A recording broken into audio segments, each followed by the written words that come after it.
include, all the supply chain. Nuevamente, muchas gracias a todos por esta oportunidad de estar acá. La idea de hoy es tratar de comentarles sobre el proceso que estamos haciendo acá en Sudamérica, principalmente en Ecuador, en el desarrollo de cadenas de suministro colaborativas mediante la mejora de la confianza entre las distintas partes eh, para tener un impacto positivo sobre los costos de la alimentación y en general de toda la cadena de suministro. Eh, I will talk like this all the time. One part will be in English, one part be in Spanish. Sorry for my English if I make mistakes. My first language is Spanish. Sometimes I switch. As I mentioned, the idea is to talk about trust and why it's so important trust, because trust has a huge impact in the supply chain, because one thing that we do always in the supply chain is get more inventory, buy more things, have excess capacity most of the time for just one reason, because we don't trust our partners, we don't trust in our providers, we don't trust in the other parts of the supply chain. And this process happened in all the parts of the supply chain. At the end, we end up with a lot of inventory that must be sold or must be destroyed in order to not generate problems for the rest of the supply chain. That means extra cost and inefficiency in the whole supply chain. ¿Por qué la confianza es un tema muy importante dentro de la cadena de suministro? Es porque en la cadena de suministro nosotros no siempre confiamos en nuestras otras partes, de nuestros proveedores y en nuestros clientes. Y eso nos obliga a comprar más materias primas, producir en exceso, tener sobrecapacidad para cubrirnos de estos posibles cambios en el entorno. Mucho de esta sobreproducción, sobrecapacidad, en algunos casos es destruida o vendida bajo descuento, lo que genera aumento de costos e ineficiencia dentro de toda la cadena de suministro. So having in mind that we don't trust in other parts of the supply chain and we don't trust in others, we need to do something to develop trust. The first thing is try to understand why we don't trust each other. Here in Latin America, it's a lot easier to understand why we don't trust in other is due to inequality. It's something that comes since the foundation of countries in Latin America. We don't have equality between each groups. And I will show you how many groups we used to have here in the past, and we still see those difference in our culture. ¿Por qué no confiamos el uno el otro? Es por la falta de igualdad y porque existen distintos grupos, castas, que lo vemos distinto y por tanto no confiamos en el que es distinto a nosotros. Aquí en Latinoamérica es una de las zonas más diferentes, donde hay más falta de equidad social que viene desde el origen, desde la fundación de nuestros países. So let's see. This is the Caste System that was developed by Spaniards when they conquered Latin America. And as you can see in this chart here, there are the different social groups that were defined by the Spaniards. There were over 18 social groups. You have pure Spaniards, pure Europeans, the mix of a Spaniard with an indigenous person has another name. For example, it was called mestizo. The fathers were from Spain and they were born in Latin America. In this case was a criollo, or you have other names. So we have too many differences in society. For that reason, people don't trust each other. And that generates a huge trouble for society.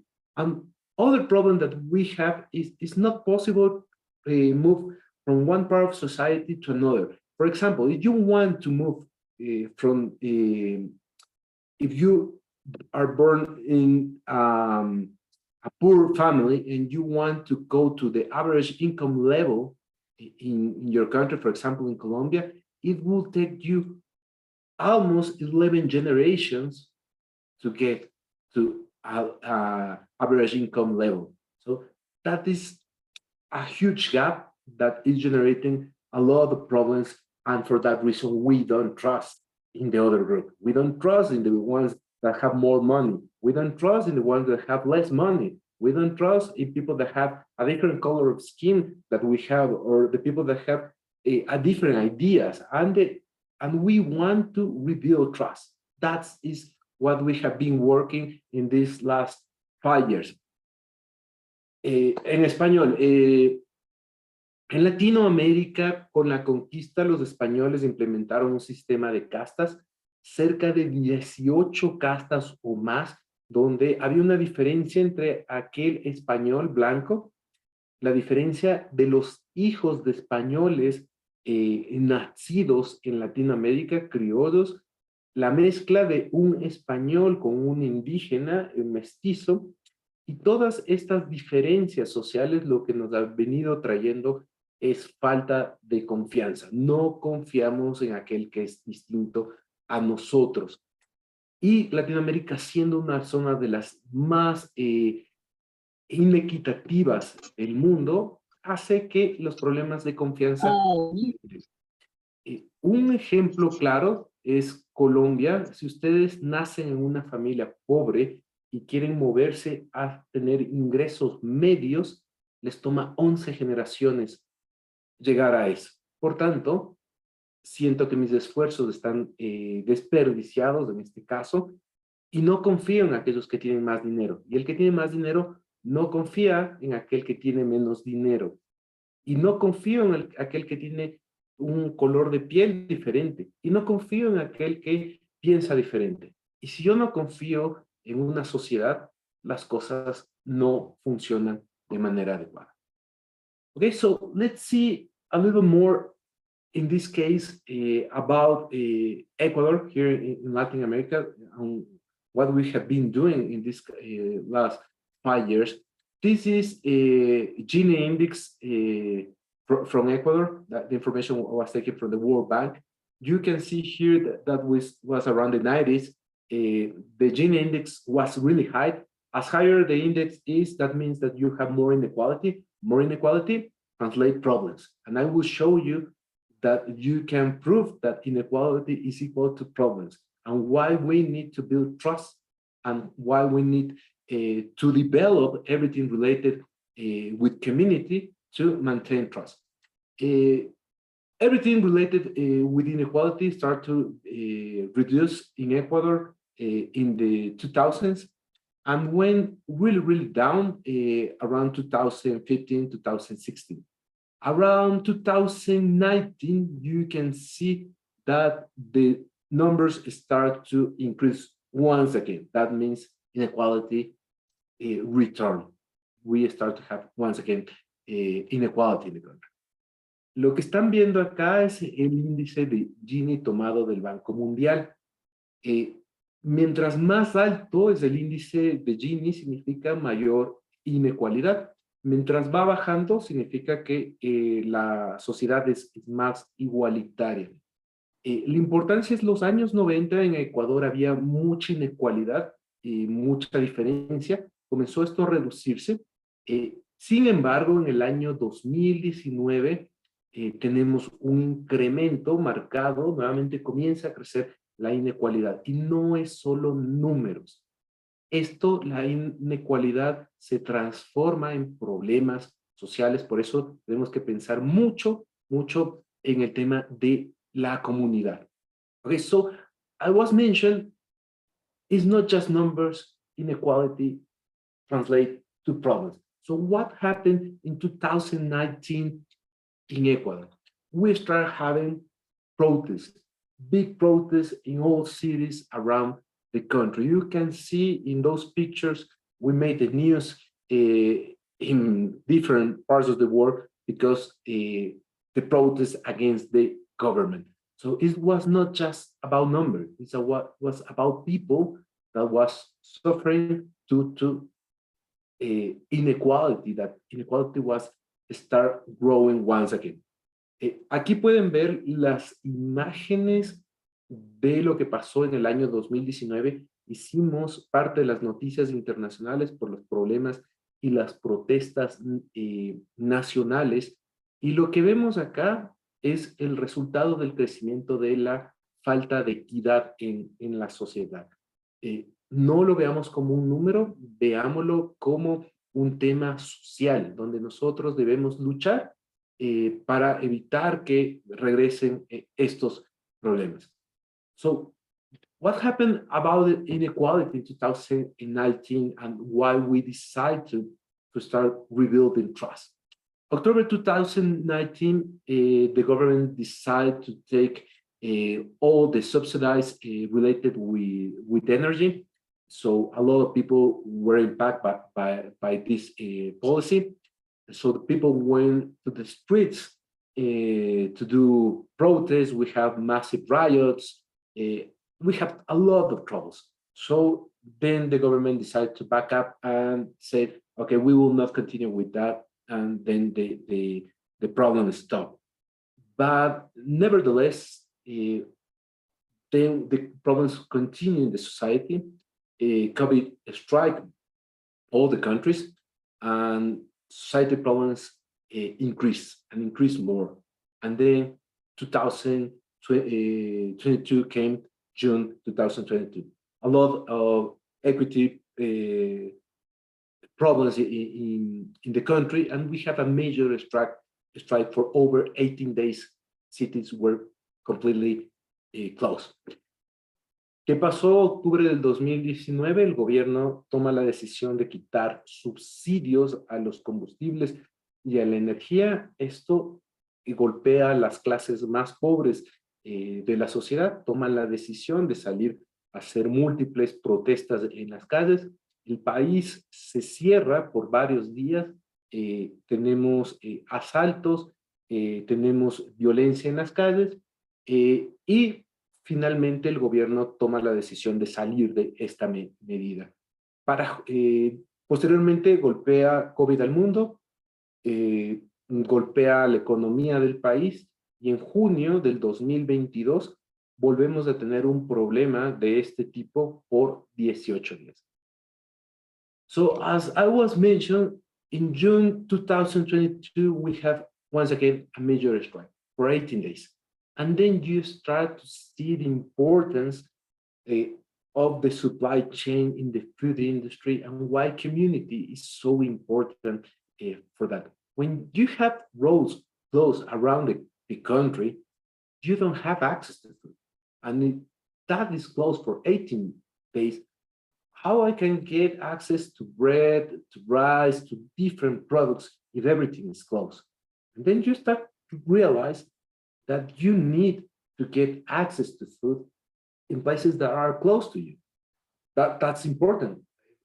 And the other thing that you start realizing too is that these people are doing all these protests because they are hungry. They don't have maybe anything to eat. And we always say here a phrase that is real: when people are hungry, when they are hungry, they don't have anything to lose. When you have a person that is hungry because he cannot provide to his family, they don't have anything to lose. They go to the streets, they do riots, they steal things, they can even kill people because they just want to provide their families. And that shows you that you need to start thinking about food supply, not only because about prices, because about to have resources, but because that helps you, your community. Because when those people have jobs, have access to food, different materials, things like that, they don't need to go to the street and do these things. And you avoid all this problem. Algo que vimos en junio del 2022, después de 18 días de estar encerrados, es que la gente no tenía acceso a alimentos. No podíamos acceder a pan, arroz y a distinta comida, y la gente, mucha de la gente que salía a protestar en la calle, salía a protestar porque tenía hambre. Y algo que mencionamos mucho acá es cuando la gente no tiene nada que comer, no tiene nada que perder.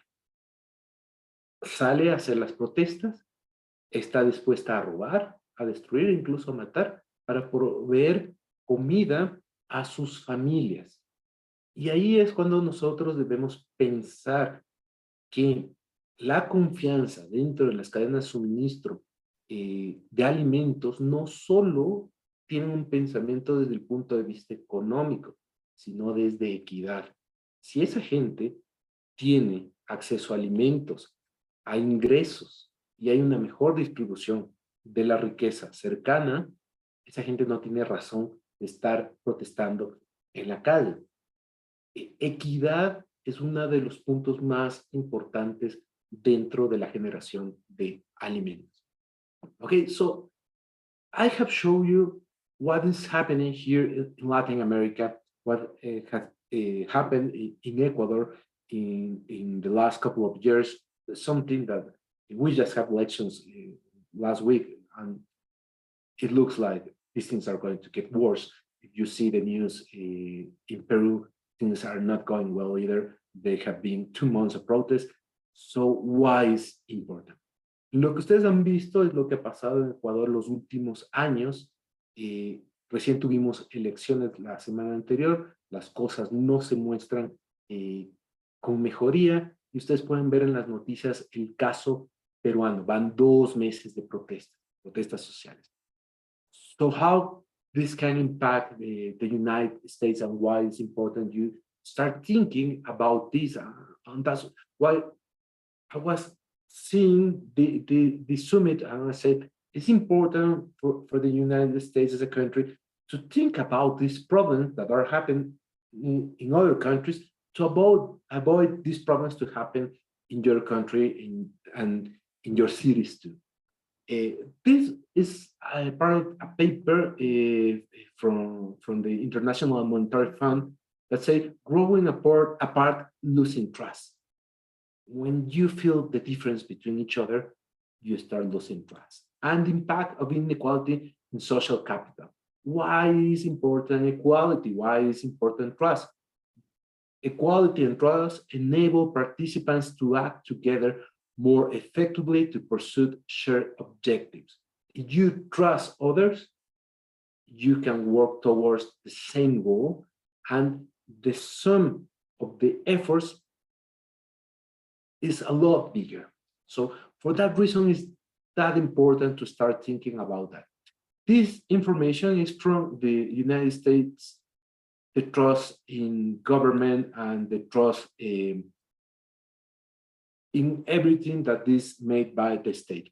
The trust, it used to be 73% in the 60s, and right now is around 20%.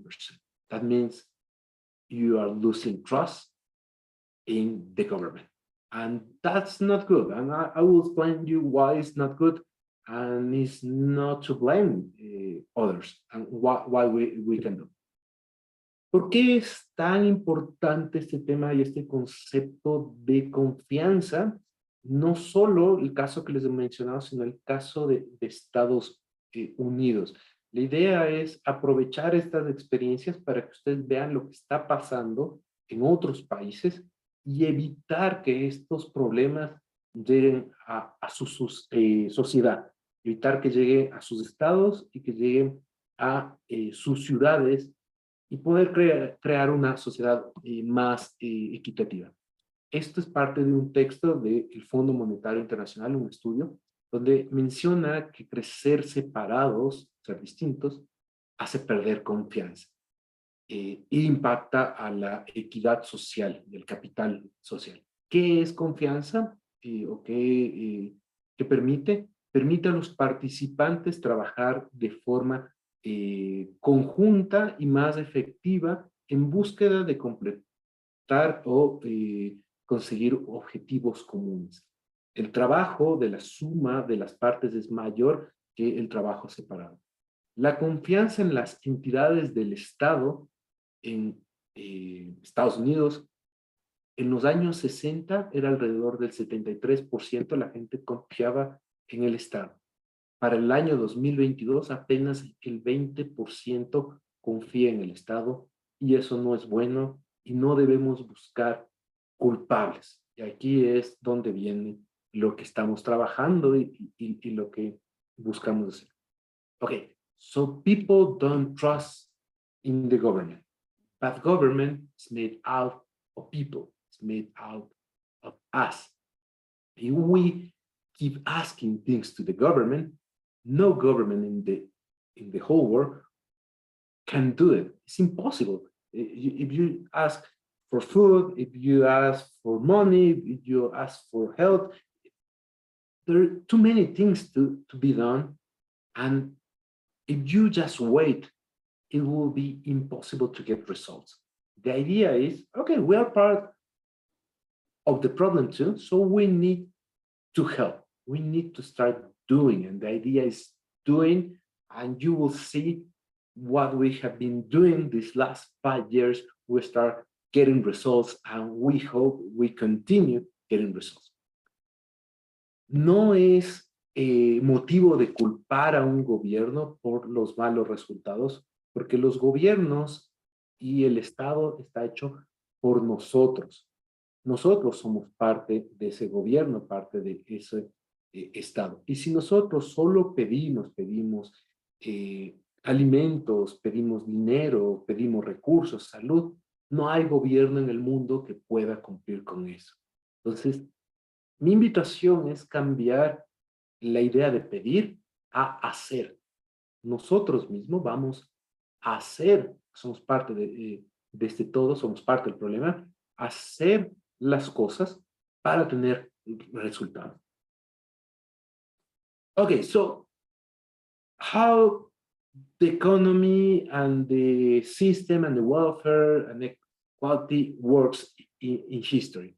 You have prosperity, and over time, societies start to increase prosperity due to different reasons, due to technology, culture, and prosperity starts to increase. Then you have major events where everything starts to collapse, and you start seeing bad news in every place of the world, and society start to crumble. And right now we are in that moment since COVID. The things were not perfect before COVID, but COVID just showed everyone that things are worse than we have think. So we are right now sitting in the middle of a really big transition due to COVID, due to social issues, due to the implementation of artificial intelligence, and with other things. So right now, everything is changing.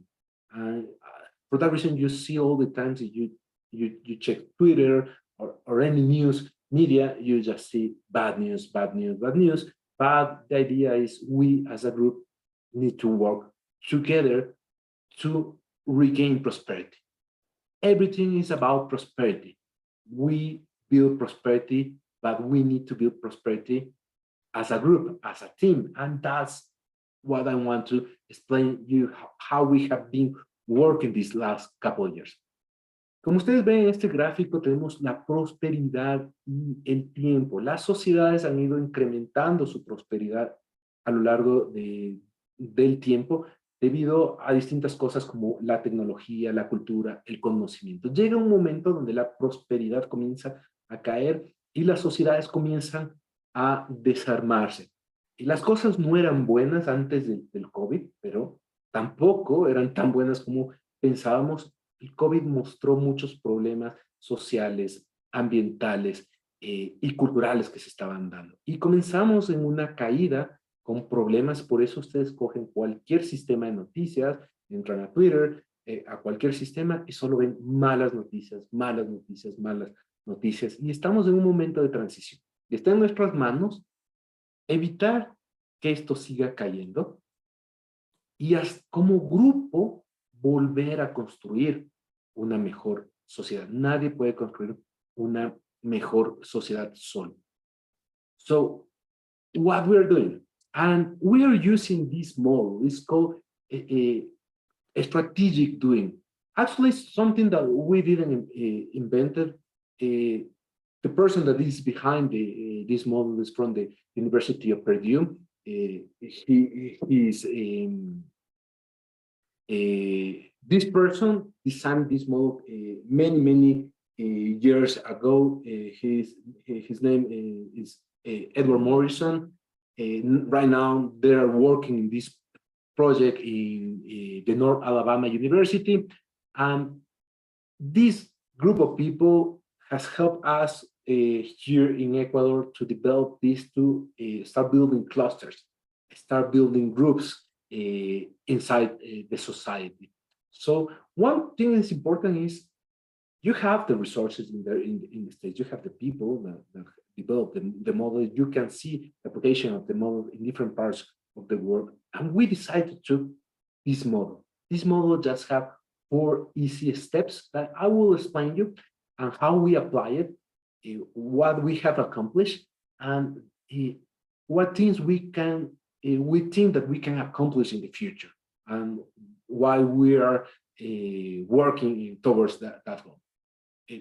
Lo que les voy a explicar es qué modelo hemos estado utilizando para hacer que se recupere la confianza y que funcionen las cosas. Este modelo se llama Strategic Doing, fue desarrollado en la Universidad de Purdue por Edward Morrison hace unos 35 años, este rato en la Universidad de North Alabama. El modelo nosotros no lo creamos, pero tuvimos la suerte de que ellos nos han apoyado en el desarrollo y la aplicación de este modelo en el caso ecuatoriano de la generación de clusters. La importancia es que ustedes tienen las herramientas, tienen a la gente que desarrolló el modelo y aparte de eso, ha aplicado en varios países. Y yo quiero explicarles los pasos que seguimos con este modelo para recuperar confianza. Okay, so I will explain you how we are using this model and how it's working.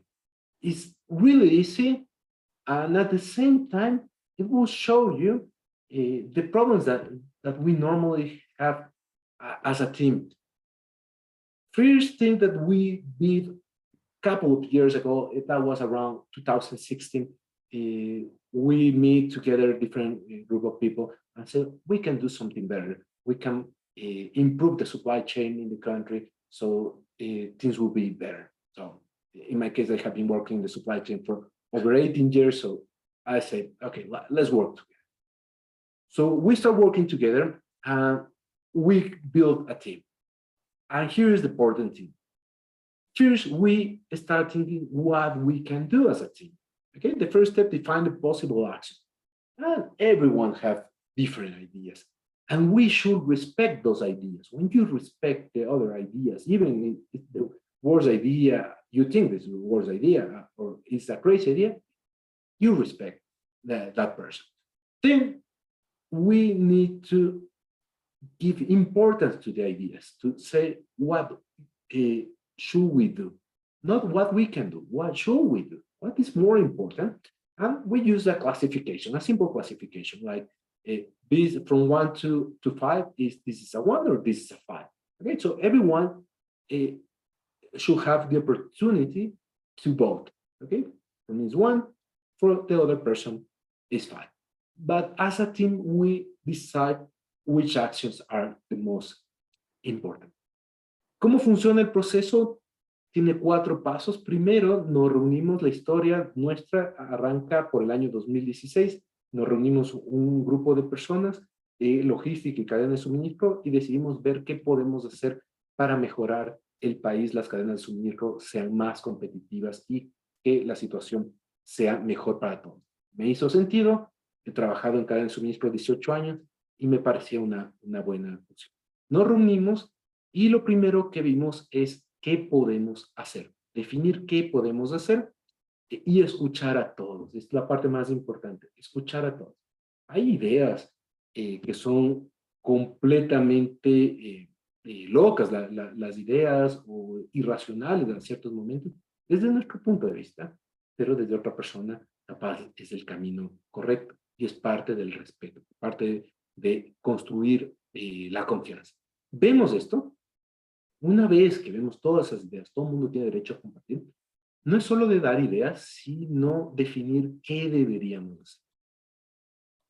¿Qué deberíamos hacer? Y votamos del 1 al 5 con las manos rápidamente. Todos tenemos el derecho a votar. Este es un 1 para mí, este es un 5 para otra persona. Y de esa votación escogemos qué es lo más importante que deberíamos hacer. Okay? So once we decide what we should do, we finally say, what are we going to do? It's not just what we should. It's start putting efforts towards a goal, saying, what are we going to do?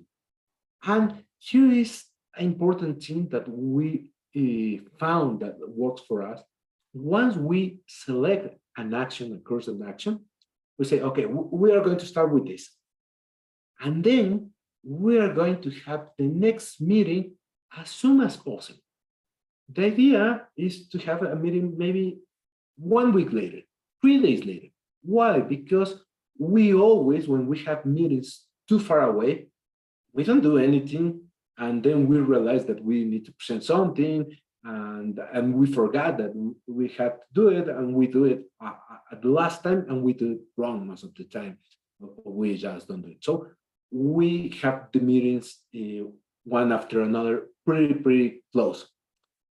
¿Qué es lo que hacemos? Una vez que tenemos la decisión de qué deberíamos hacer, pasamos a la parte importante, es qué vamos a hacer. Ahora sí nos enfocamos en qué vamos a hacer como grupo y seleccionamos una acción a realizar. Y lo más importante dentro de esto es cuándo va a ser nuestra próxima reunión, cuándo nos vamos a volver a reunir. Porque si los plazos de tiempo son muy amplios, por ejemplo, un mes, nosotros no lo hacemos normal, más acá, créanme, que ya les voy a explicar, porque acá el tema del tiempo es muy importante.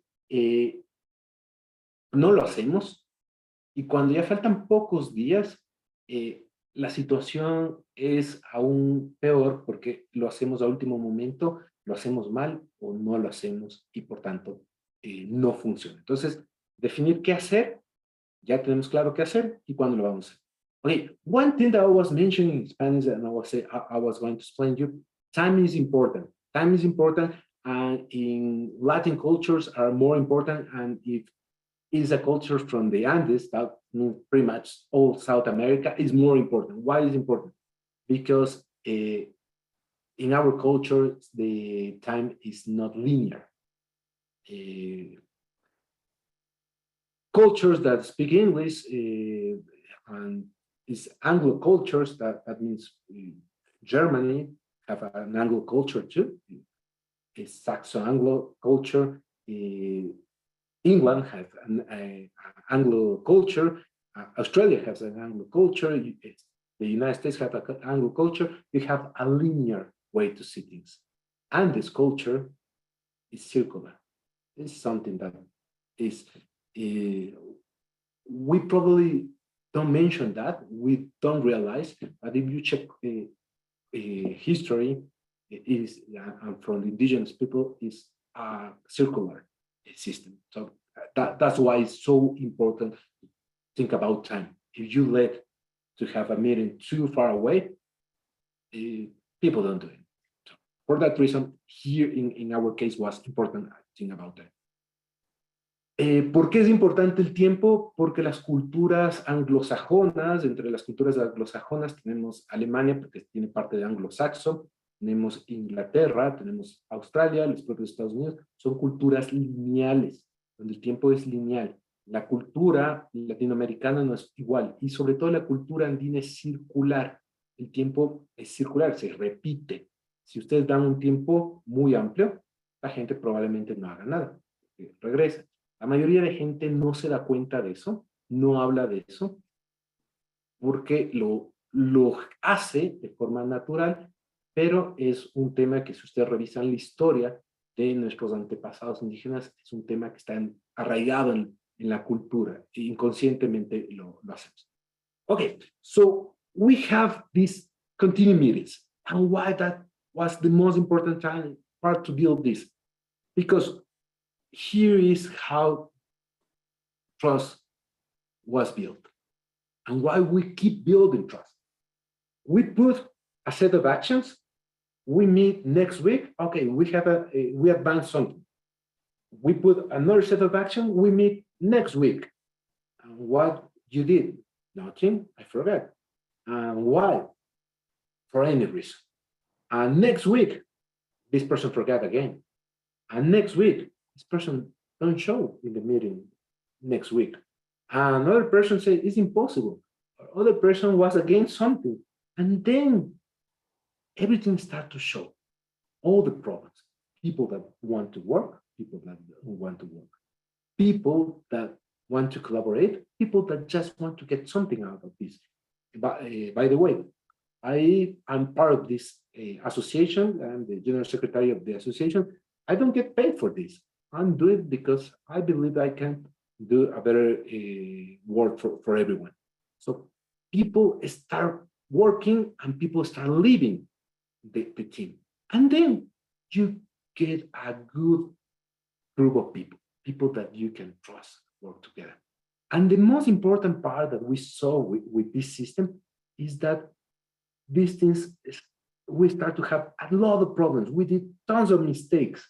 And when you see that that mistake was not done by a person, instead by a group of people, and that you can see the mistake and say, okay, I can improve that as a group. Since we fail as a group, we can do something as a group, or maybe we cannot do anything and we just need to accept.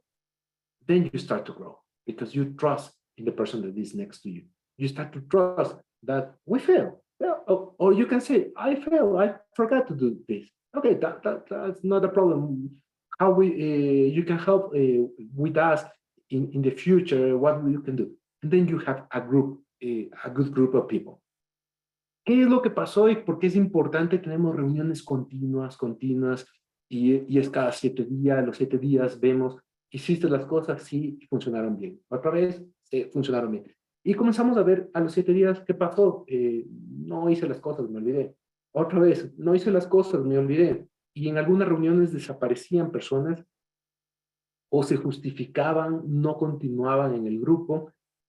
Y eso nos ayudó a ver que la gente se iba del grupo porque no les interesaba ser parte del grupo. Y vimos gente que quería colaborar al grupo. Les comentaba, de parte de la asociación, soy secretario de la asociación, no recibo un pago por hacer esto, por trabajar en esto. Lo hago porque creo que podemos construir un mejor mundo para todos juntos. Entonces comenzamos a hacer esto y comenzamos a fallar más que lograr resultados. Pero comenzamos a darnos cuenta que falló el equipo y no la persona. Y cuando uno ve eso, el equipo falla y el equipo toma la decisión como equipo de mejorar. Esa es opción. Pero también tomamos decisiones como equipo de salir del tema porque no somos capaces por algo, pero lo hacemos como equipo. Y creamos confianza entre todos. Venimos de distintas partes, de distintos ámbitos de la sociedad. Yo vengo de la industria alimenticia, ya más de 14 años en la industria alimenticia a gran escala, y comenzamos a confiar. Okay? So now we have built trust. It took us around 5 years, since 2018, that the association exists legally. Before that, we just got irregular meetings between each other as a friends. Since 2018, we have meetings as a group, as a legal institution and everything. And why is important all of this? 5 years, tons of problems, tons of mistakes. But finally, we start to get results. And people start to believe in us. And society start to see that collaboration is important. And then we receive by the government money to do more things. Because if you go as a team, say, I need money, what you have done? Nothing, but I need money to improve. It doesn't make sense. But then the government said, okay, you are doing good things for the society. For the last 5 years, it's clear that it's possible to get something. Then the Inter-American Development Bank start working with us, is helping us right now. The Andean Development Corporation is helping us. Different municipalities here in the country, for example, I live here in Quito, the municipality of Quito is working with us because people think that we are doing something. We got right now, last year, economical resources. We used to put our time and our money too. But we start to get resources. And not everything is about money, it's about people and get help from people. And finally, we start building something that our country doesn't have yet. We are building that right now, is information. We are doing the first national logistics census to know how many people work in the logistics sector, how much they are earning, how much they charge you, you move products from one place to another, the average price, how much you are spending. So we're getting all that information. And the idea is to do all the statistics so we can share with society. So you, as an owner of a farm, you can say, okay, they are charging me too much to move my products. Or they are charging me a good price. It's fine. And those companies that have higher costs, they can understand why I have a higher cost. Okay, everyone has lower costs, and right now I have higher costs. I need to do something. So we are building this information system for the society. A society with better information, not just data, information, and takes better decisions. ¿Qué hemos pasado haciendo los últimos años? Tuvimos reuniones desde el 2016 como grupo de personas, un grupo social de personas, hasta el 2018 que legalmente nos conformamos como una asociación, un ente legal. Desde ahí hemos trabajado teniendo una serie de errores hasta que finalmente pudimos comenzar a tener resultados. Una vez que tenemos resultados entre nosotros, que nosotros confiamos, el resto comienza a confiar en nosotros. Hemos recibido ya desde el gobierno central dinero, es un préstamo no reembolsable, es dinero que no debemos devolver del gobierno, porque si uno va a pedir dinero al gobierno a cambio de nada, solo por buenos deseos, no hay gobierno que va a dar dinero por dar. Entonces, recibimos dinero del gobierno central, apoyo del Banco Interamericano de Desarrollo, apoyo de la Corporación Andina de Fomento, distintas municipalidades, entre esas la municipalidad de la ciudad en la que yo vivo, que es la municipalidad de Quito, está trabajando con nosotros. ¿Por qué? Porque confían en nosotros. Porque viene de un grupo que confía en sí y el resto comienzan a confiar en este grupo. ¿Qué estamos haciendo? Algo que Ecuador no tenía o no tiene al momento y que estamos desarrollándole. La primera encuesta nacional logística, levantando los datos para saber cuántas personas trabajan en el sector, qué tipo de servicios ofrecen, cuántos vehículos tenemos, tener información de costos, de precios, para que un granjero, un agricultor pueda ir a ver si lo que le están cobrando por sacar sus productos es mucho o es poco, para saber si es competitivo. Y aquel que tiene altos costos puede entender si sus costos son muy altos, muy bajos frente al resto de empresas y poder hacer algo. Lo que necesitamos en la sociedad es información para tomar buenas decisiones y es lo que estamos construyendo. So, with all this information, with everything that we have been doing all these 5 years and that we are getting results right now, we decided to do something more. Not just get information and have this association. Instead, gather more people and institutions to start working with us together. So we are building right now the national logistic cluster, and there are many companies, associations, institutions that decide and are signing, universities that are signing with us to build this cluster. And why is so important this supply chain cluster? Because it's the backbone of everything related with production and service. You can produce anything, but if those goods and materials don't arrive to the customers, it's almost like you didn't do anything. You can provide any service, but you need different things to provide your service. So what is behind everything is the supply chain. And we start to show here in the country people that we need to collaborate in our supply chain so we can get more trust between each other and we can offer better services, better products to the people. ¿Qué hemos logrado estos últimos años con ya todo esto y con esta información que estamos construyendo? Es crear el clúster nacional logístico. El clúster nacional logístico está atrás de todo lo que es producción y servicios que se proveen. En este rato estamos consiguiendo tener múltiples miembros, son compañías, organizaciones, instituciones, universidades que se están uniendo, porque lo que queremos es que se unan todos para proveer mejor información y mejores servicios a la sociedad. So this thing is important, and I was talking with the team today in the morning. You're going to have you're the first group to know about this.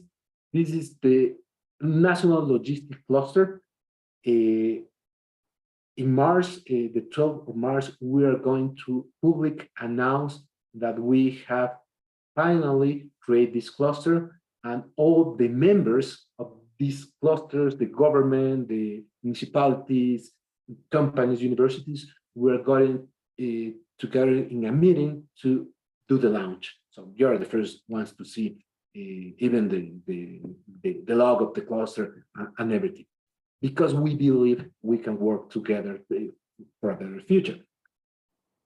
Lo que están viendo ustedes ahí es el resultado de estos 5 años del clúster nacional logístico. Estos son los primeros en tener la oportunidad de verlo. El día 12 de marzo de este año vamos a tener un evento donde se reúnen todos los miembros, los miembros que son universidades, empresas, asociaciones, hacer el lanzamiento del clúster logístico, porque creemos que podemos construir una mejor sociedad juntos.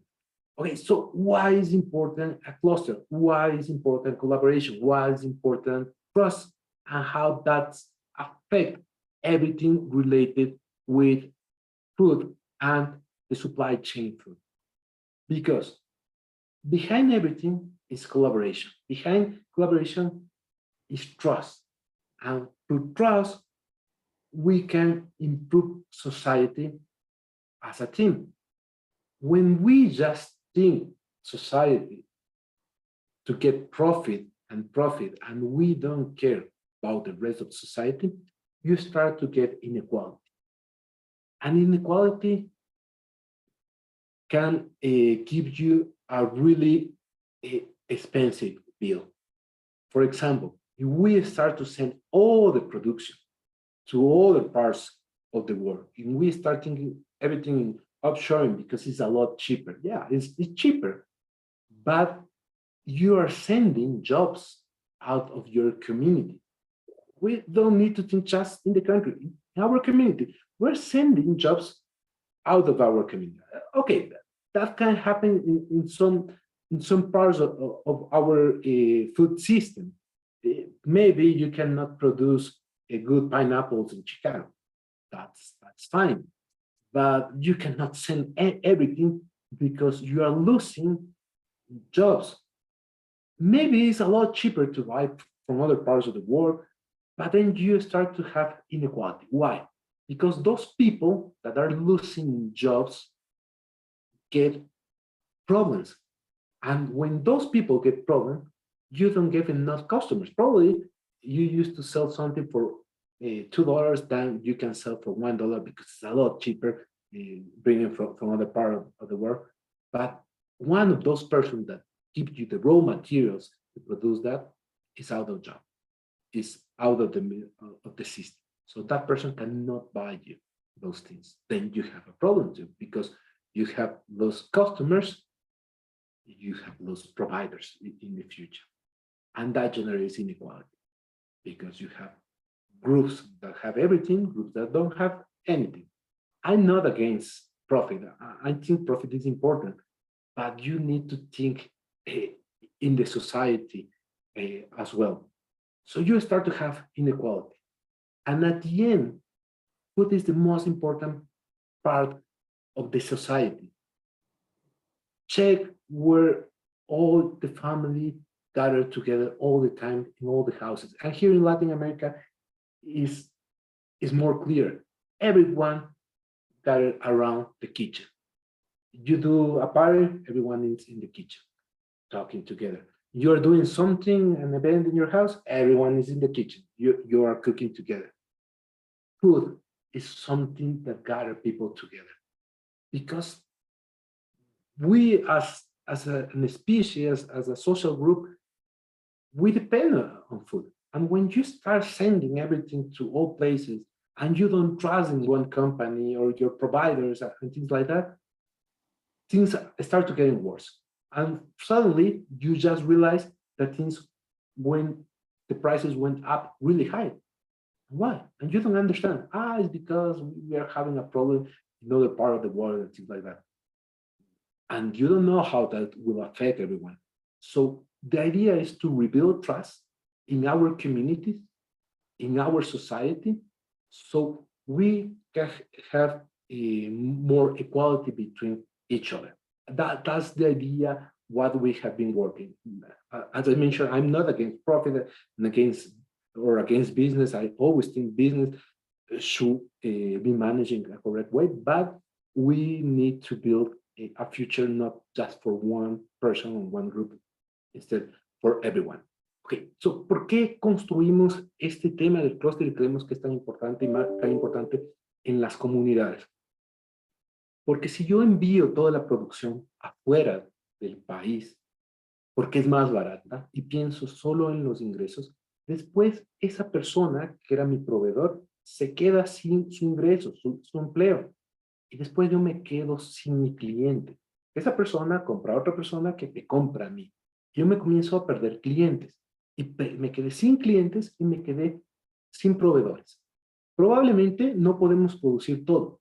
Chicago no pueda producir probablemente buenas piñas, temas de clima, pero tampoco puedo enviar todo, porque no es solo de producir y generar riqueza. No tengo nada contra la riqueza ni generación de ingresos. Estoy completamente a favor de la generación de ingresos, pero tengo que pensar en la sociedad primero. ¿Por qué? Si comienzo a enviar todo esto afuera, genero inequidad en la sociedad. Y la inequidad en el hambre, en la comida, es lo más peligroso que existe. Nosotros como sociedades nos vemos relacionados mucho al tema alimento. Más del caso latinoamericano, pero revisen en general, las familias se reúnen alrededor de la comida, en la cocina. Hacen un evento, ustedes van a la cocina y todo el mundo está conversando en la cocina. Hacen una fiesta, todo el mundo está conversando en la cocina. Visito a mi madre, estoy en la cocina conversando con ella. Es un punto de encuentro los alimentos.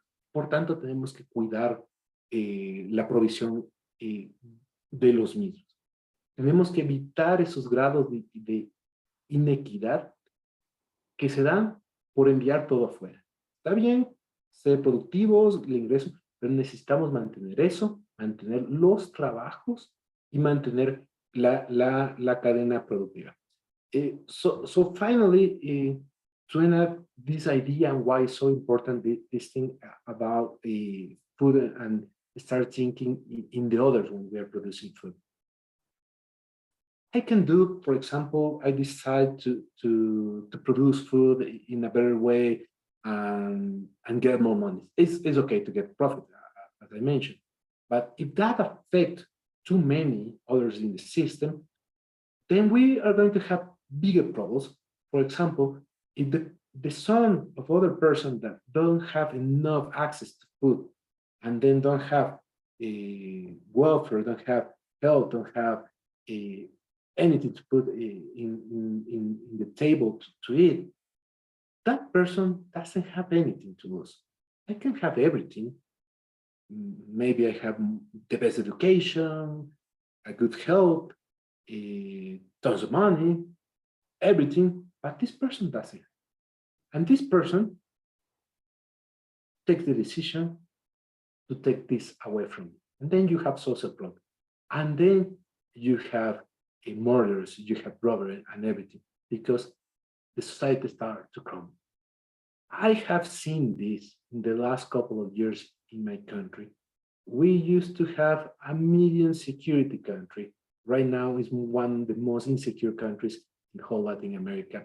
The murder rate is almost six times the rate that is in the United States. And that is due because we forget about people, we forget about society. So we need to rethink about that. And that's why it's my idea to talk with you about everything related with food policy. It's about society. Food is about society. Finalmente, lo que les quería decir es, nosotros debemos pensar en la sociedad que podemos tenerlo todo. Yo puedo tener un buen ingreso, buena educación, buena salud, pero si el hijo de alguien que no lo tiene, no tiene comida, no tiene alimentación, no tiene comida para poner en su mesa, finalmente algún momento va a pensar de que es justo quitarme lo que yo tengo. No tiene que comer, no tiene nada que perder. Es algo que lo he podido ver los últimos años. Como país éramos uno de los países más seguros de la región. Este momento la tasa de criminalidad y de asesinatos es 6 veces la de Estados Unidos. ¿Por qué en algún momento nos olvidamos de pensar en comunidad? Entonces, la idea es volver a pensar en sociedad en conjunto. Okay, so finally, was mentioned in Spanish, the idea is to think once again in society as food, as the principal point of society and the community. Okay, so thanks again for all your time to hear me talking about what we have been working and what we're up to right now here in this group. If you have any questions, if I can explain you anything else, I'm here to help. Okay, so here we go.